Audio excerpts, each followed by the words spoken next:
মোবাইলে কোরআন তেলাওয়াত শুনলে সওয়াব হবে কিনা খুব গুরুত্বপূর্ণ একটি বিষয়। আমরা অনেকেই কিন্তু এখন মোবাইলের মাধ্যমে কোরআন তেলাওয়াত শুনি এবং মোবাইলে কোরআন তেলাওয়াত করি। মোবাইলে কোরআন তেলাওয়াত যদি আপনি না পড়তে পারেন বা কুরআনুল কারীম যদি আপনি না পড়তে পারেন, তাহলে কুরআনুল কারীম শুনবেন বা কোরআন পড়তেও পারেন, আবার মোবাইলেও মাধ্যমে শুনবেন, তাহলে আপনার সওয়াব হবে কিনা খুব গুরুত্বপূর্ণ একটা বিষয়। আজকে অধিকাংশ ইয়াং যারা, তারা বেশিরভাগ কুরআনুল কারীমের তেলাওয়াত তারা মোবাইলের মাধ্যমে শোনে। এটা খুবই ভালো বিষয় যে আজকে যুবকেরা গান বাজনা ছেড়ে দিয়ে বিভিন্ন নাটক সিনেমা এগুলো বাদ দিয়ে তারা কুরআনুল কারীমের তেলাওয়াত শুনছে।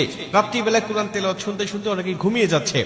আর কোরআন তেলাওয়াত শুনলে আপনার সওয়াব হবে কিনা এ ব্যাপারে আল্লাহ পাক স্বয়ং নিজে কুরআনুল কারীমের মধ্যে উত্তর দিয়েছেন। আল্লাহ বলছেন, ওয়াইদা কুরিয়াল কুরআনু ফাসতামিউ লাহু ওয়া আনসিতু লাআল্লাকুম তুরহামুন। আল্লাহ পাক বলছে, যখন কুরআনুল কারীমের তেলাওয়াত হয় তখন তোমরা চুপ থাকো, তোমরা কথা বলো না। ওয়াইদা কুরিয়াল কুরআনু ফাসতামিউ লাহু ওয়া আনসিতু লাআল্লাকুম তুরহামুন, এবং মনোযোগ সহকারে তোমরা শ্রবণ করো, আশা করা যায় যে আল্লাহ পাকের রহমত তোমাদের উপর বর্ষিত হবে। আল্লাহর কুরআন আপনি শুনবেন মোবাইলের মাধ্যমে হোক, আর কারো কণ্ঠে হোক, আর সামনাসামনি হোক, আপনি যখনই কুরআনুল কারীমের তেলাওয়াত শুনতেছেন তখনই আল্লাহ আপনার উপরে রহমতের বারিধারা বর্ষণ করছেন।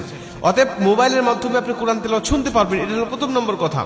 দ্বিতীয় নম্বর কথা, আপনি যদি কুরআনুল কারীমের তেলাওয়াত শুনতে শুনতে ঘুমিয়ে যান, বা কুরআনুল কারীমের তেলাওয়াত শুনতে শুনতে আপনি যানবাহন করছেন, চলাচল করছেন, বা কুরআনুল কারীমের তেলাওয়াত আপনি বসে বসে শুনতেছেন, এমন অবস্থায় যদি আপনার মৃত্যু হয়ে যায়, নবীজি বলছেন, আল মাউতু আলা আমালিন সালেহ, যে ব্যক্তি ভালো কাজ করারত অবস্থায় দুনিয়ার থেকে বিদায় নিয়ে চলে যায়, আল্লাহ পাক তাকে জান্নাতি মরণ দেয়, জান্নাতি মৃত্যু দেয়।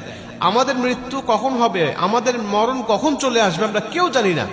আল্লাহ যদি আমাদের ভালো কাজ করার অবস্থায় মৃত্যু দেয়, অর্থাৎ কুরআনুল কারীমের তেলাওয়াত শোনা অবস্থায় আপনার মৃত্যু হয়ে গেছে, অথবা কুরআনুল কারীমের তেলাওয়াত শুনে আপনি ঘুমিয়ে গিয়েছেন, ওই ঘুমের ঘরে আপনার মৃত্যু হয়ে গেছে, নবীজি সাল্লাল্লাহু আলাইহি ওয়াসাল্লাম বলছেন যে আল্লাহ পাক তাকে জান্নাতি মরণ দিবে। শুধুমাত্র তাকে সওয়াব নয়, বরং মরণটা জান্নাতি হয়ে যাবে। আর কোনো ব্যক্তি যদি জান্নাতি মরণ পেয়ে যায়, তার কবরে, হাসরে, মিজানে, ফুলচিরাতে কোথাও তার কোনো বাধা নাই, কোথাও তার কোনো টেনশন নাই, সরাসরি আল্লাহর 10টি পৃথিবীর সমান একটি করে জান্নাত তার জন্য অপেক্ষমান। মুসলমান ভাইরা আমার, এজন্য আল্লাহ পাকের কুরআনুল কারীমের তেলাওয়াত আপনি করবেন। যদি কুরআনুল কারীমের তেলাওয়াত করার পাশাপাশি কুরআনুল কারীমের তেলাওয়াত আপনি শুনতে চান, তাহলে অবশ্যই আপনি কুরআনুল কারীমের তেলাওয়াত আপনি শুনতে পারবেন। যদি সামনাসামনি কাউকে না পান কুরআন তেলাওয়াত শোনার জন্য, বা সামনাসামনিও আপনি শোনেন, আবার মোবাইলের মাধ্যমে আপনি শুনতে চান, তাহলে আপনি অবশ্যই শুনতে পাবেন, এতে কোনো সন্দেহ নাই, এতে কোনো সমস্যা নাই। বরং যতক্ষণ আপনি কুরআনুল কারীমের তেলাওয়াত শুনতে থাকবেন, ততক্ষণ পর্যন্ত গুনাহ থেকে বেঁচে থাকতে পারবেন। এবং যতক্ষণ কুরআনুল কারীমের তেলাওয়াত আপনি শুনবেন, ততক্ষণ পর্যন্ত আপনার আমলনামায় ফেরেশতারা সওয়াবগুলোই লিখতে থাকবে। যতক্ষণ আপনি কোরআন তেলাওয়াত শুনবেন, ততক্ষণ গুনাহ থেকেও মুক্ত থাকবেন, আবার ফেরেশতারাও আপনার আমলনামায় সওয়াবগুলো লিখতেই থাকবে।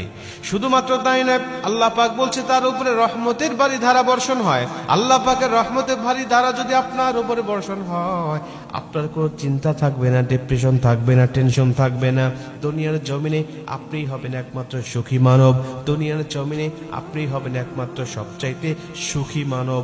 অতএব কুরআনুল কারীমের তেলাওয়াত যে ব্যক্তি যত বেশি শুনবে, আল্লাহ তার উপরে তত বেশি রহমত নাজিল করবে, তার সওয়াবের পাল্লা তত বেশি ভারী হবে, এবং সে পাপ থেকে তত বিরত থাকবে। এজন্য কুরআনুল কারীমের তেলাওয়াত, সেটা মোবাইলে হোক আর কারো সামনাসামনি হোক, যত শুনবেন তত ভালো, যত পড়বেন তত ভালো। আল্লাহ অবশ্যই আমাদের যেন বেশি বেশি কোরআন শোনার তৌফিক যেন দান করে।